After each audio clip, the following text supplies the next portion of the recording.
Hey ladies and gentlemen, Steven here from the Redolessence channel. Thank you so much for tuning in. I really appreciate your support. And in today's episode, we're going to be taking a closer look at a fragrance by the company Creed. And this one, of course, is called Viking. So stay tuned.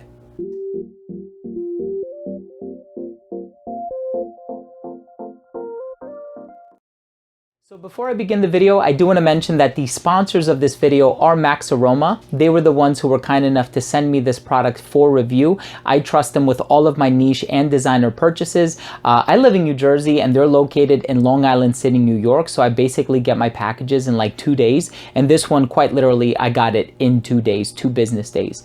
So I do have experience with this fragrance. Those of you who've been following my channel, you know that I probably did a first impression on it a few months ago. I'm going to leave a link to that down below.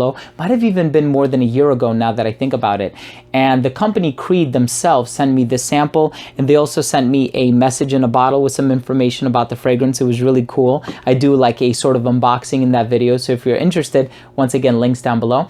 But I finally have a bottle in hand, so I'm going to be doing a full review. Now, the perfumer for this fragrance is Olivier Creed. For those of you who don't know, the narrative behind the Creed house is that Creed is a family-owned company. They're located out of England, but their perfumes are made in France. They've been passed down from father to son throughout the generations. They started in 1760. They're currently on their 7th generation. His name is Erwin Creed, and this one was composed by his father, Olivier Creed.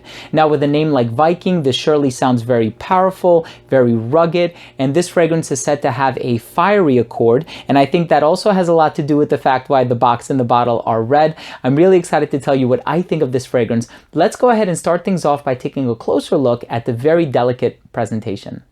So the box for this one is very ornate, and I said delicate because of the attention to detail, not because it's fragile or anything like that. It has Viking written on the front and also the Creed logo right below that. The batch code can be found on the very bottom of the box on a sticker. And just for reference, I have the 18B01 batch. The back of the box has some information about the brand. On the inside of the box, you will find a card that looks something like this. It has Olivier Creed and James Henry Creed on the front. And there is also this informational card on the inside of the box that has some information detailing the history of the brand. And it also contains that information in a few different languages. So the colors on this bottle are red and silver, and the juice on the inside has a yellowish tint. The cap for this fragrance clicks into place very securely. You can pick this one up from the cap. The cap has the Creed logo at the top of it. The distribution on the atomizer is nice and wide. Let's continue with the smell. So as soon as this fragrance opens up, the first note that you're going to get is mint, or I should say the first note that I get is mint. I get a lot of mint. I don't know if it's spearmint or eucalyptus, but it's very bright and open and airy, and it really just opens up your nasal passage and your nostrils. And I actually like the note of mint. A lot of my favorite fragrances contain the note of mint. Acqua Decima by Eau d'Italie, Montfresh by Healy, and so this one is no exception. So you do get a lot of mint, but it also has like a green, almost like fougere and chypre quality about it. And sure enough, there's both oak moss and lavender in here. And I think it's the presence of those two notes that have a lot of people saying that this one has like a mature vibe. I do personally pick up on that mature vibe that people are talking about. I'm not going to lie about that. But I don't think that it detracts or takes away from some of the more modern and contemporary elements to the fragrance. So for example, there's a lot of rose in here. There's also pink pepper. So I know it says that there's Bulgarian rose and pink pepper used in here. And I think it's a combination of those two ingredients because pink pepper does have a rosy quality. It's the combination of those two ingredients that kind of provides like an aura that you don't traditionally find in men's perfumes, unless we're talking about like Cartier's Declaration d'un Soir, which is like the only mainstream men's rose-based scent. I'm sure there are a bunch of others, and you'll be quick to correct me in the comment section below. But that is the one that has been released as of late. Like when you think of men's designer rose fragrances, that comes to mind right away. And so in the case of this fragrance, yes, I do get a lot of rose. I do also get that mint note that's utilized in here. In terms of lavender, it's not a true to form or authentic smelling lavender, and it's certainly not one of the strongest notes used in this fragrance, but I do pick up on some of the verdant notes in the base and perhaps some of the woods as well. But I would also go as far as saying I don't think that those woods are clearly defined either. I believe there's sandalwood used in this fragrance, and sandalwood has this sort of creamy, sweet, olfactive profile. There's nothing creamy or sweet about this fragrance. As a matter of fact, it opens up a bit tart.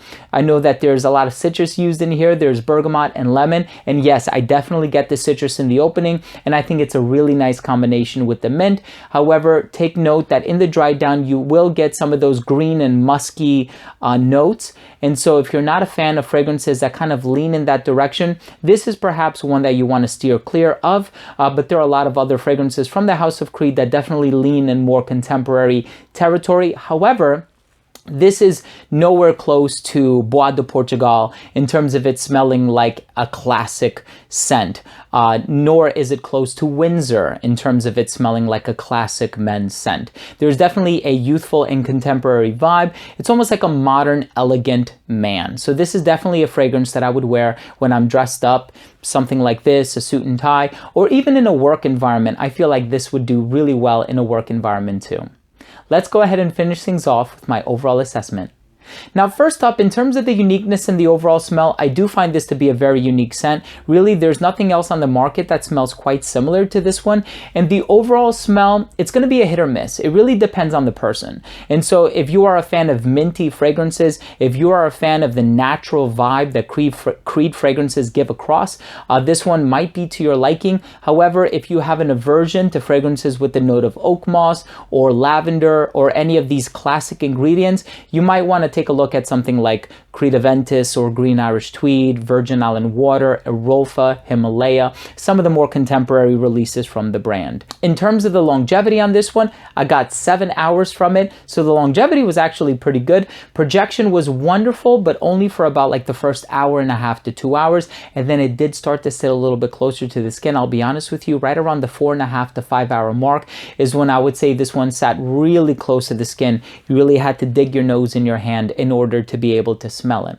In terms of the versatility, I think it's incredibly versatile. You just have to be a fan of the way that it smells. I think you can wear it all year round, and I think that for as long as you can afford it, you can wear this one in casual scenarios. Otherwise, stick to formal, and I do think that this one leans masculine, but if you're a woman and you don't really care, then you know, God bless you. Go ahead, wear this one. I have no qualms with that.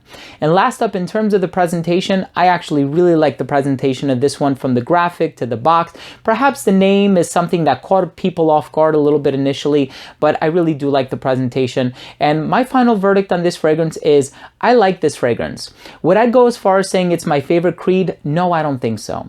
I really love Aventus. I love Green Irish Tweed. I love Spice and Wood, even Virgin Island for this time of the year. But this one is quickly climbing up the ranks and becoming one of my favorite Creed fragrances, because personally I do like the smell of the mint and the rosy qualities about this one, offset by that citrus in the opening. There's just something about it that smells quite refreshing, and I do think that right around this time, so today's date is May 25th of 2019, right around this time of the year when it starts to get warmer outside, this is such an amazing fragrance to wear in that kind of a climate.